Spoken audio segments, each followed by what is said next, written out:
Front Row MMA here. We're at Cage Warriors 60 at the moment, but we're fortunate enough to be joined by Cage Warriors fighter Jack Stone Mason, 3 weeks out from his fight in Jordan. First off, Jack, you're here with your camp, with your team. How's training been going? Yeah, training's been going excellent. Yeah, here with Sean and Arnold. They're at their peak at the moment. They're fighting tonight, so I've been excited about that all week, to be honest. So yeah, just training hard along with them and the rest of the guys. So when you've got teammates that are also in camps and have fights coming up, does it kind of increase the intensity back at the home gym in the training? Does it raise the stakes a lot? Yeah, definitely. To be honest, at BKK and Tsunami, we've got quite a lot of guys that are fighting. Like this week, next week, the week after. I think we've got a fight show booked up till the end of the year. I think every weekend. But I'm training a lot with Luke. Luke's fighting the night after I'm fighting. So we're in camp together, and it's training's going really well. Now, the last Cage Warriors you fought at, I think, was Cage Warriors Liverpool. Yeah. The decision didn't go your way. You were fighting a really awkward guy, Ali Arish, I think his name was. Was it Ali Arish? Yeah. What did you take from that fight? Because obviously he was awkward. You kept working, but he was a very difficult opponent to kind of get your distance against. What did you learn from that fight? Yeah, I learned that I can wrestle with the best of them. I think Ali Arish is probably the best wrestler in the UK. That's competing in MMA, professional MMA at the moment. I showed that I could take him down, and I could get straight back up where others have failed. Fighting him before. He's ranked number 7 for a reason. I think his record's 21-1. He's a beast, but I know that I can beat him. It's very close decision. Could have gone either way, and I probably need to push it a little bit more to get that win, but that's cool. After a fight like that, where again, as you say, it was a close decision, it was a real battle, it was a grinding out war. How hungry does that make you to go in and perform, perhaps even better in Jordan? I wanted, during that fight, I wanted it to keep going, so I could show that I was gonna, I could beat Ali Arish. So yeah, I just want to get back in there straight away. I would have got back in there, for another round after that fight, Now, in Jordan, you're fighting a guy who's fighting out of Germany. I'm going to kill his name, so I apologize to everybody involved now. Magomedov? It's something like that, and I apologize. He's ranked number 3 according to the Germans. What do you know about this guy, and what tools does he bring to the table that you're going to have to negate? Yeah, so he's from Dagestan, so he's a Russian. I think he trains in Germany with a good team out there.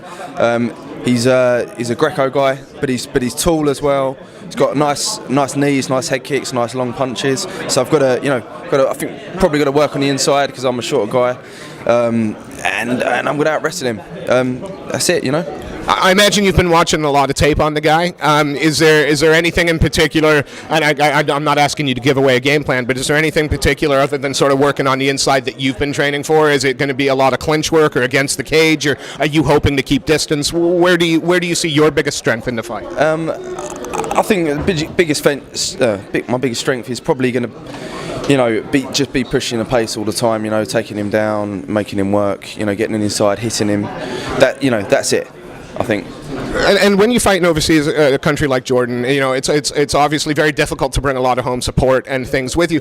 Is there any difference when you get into the cage with a crowd like that, or are they so MMA savvy and keen that the noise pumps you up anyway? I've only fought abroad. Well, I've fought in Dublin a few times, but the only times I've fought abroad is in the UAE, in Al Fajira, and the crowd there were really knowledgeable at MMA. There's a lot of American guys from I think the air base out there. Some good local guys, and they were really knowledgeable, and I'm expecting it to be exactly the same in Jordan. So yeah, I'm sure the crowd will be fantastic.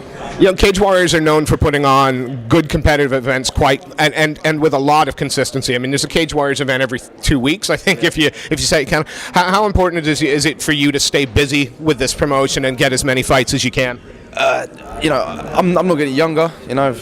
Just past 30 now, and yeah, but I'm coaching guys that are 18 years old now, and they're beasts. So I've not got long left in my career. I don't think. Maybe a maximum of 5 years, and I want to be fighting the best guys out there. and proving that, you know, I'm one of the best guys as well, and so I want to be doing that as much as I possibly can, as long as I'm not injured. You know, there's no reason why I shouldn't be fighting. So, you know, I want to be fighting as much as possible. I'm going to age you prematurely now and say, you know, you say 5 years maybe left.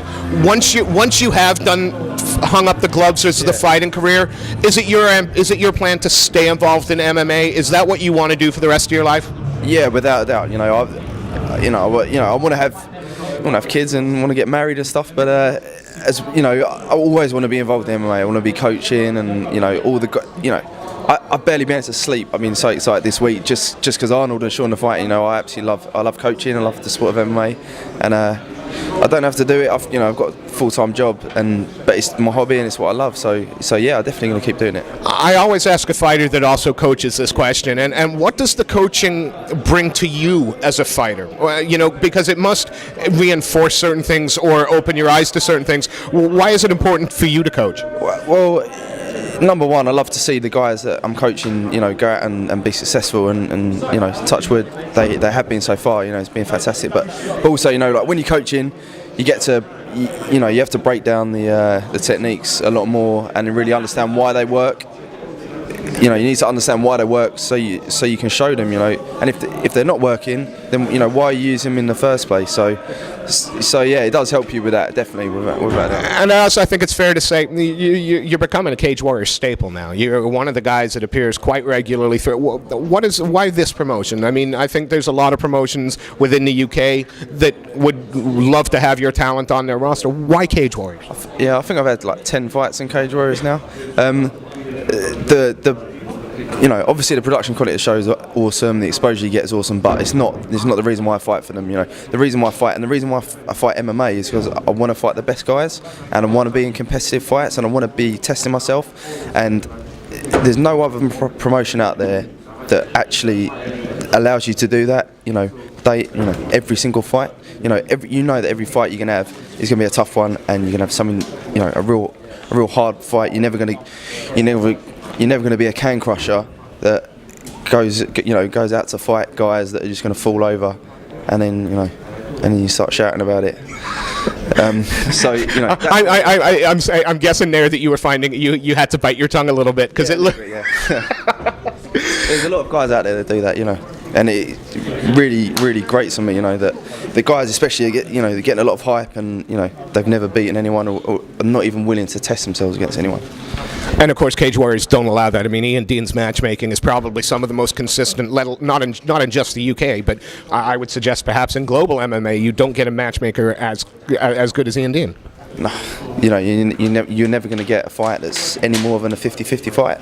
You know, it's always going to be a competitive fight. You know, and that's why Cage Warriors is the best, I think.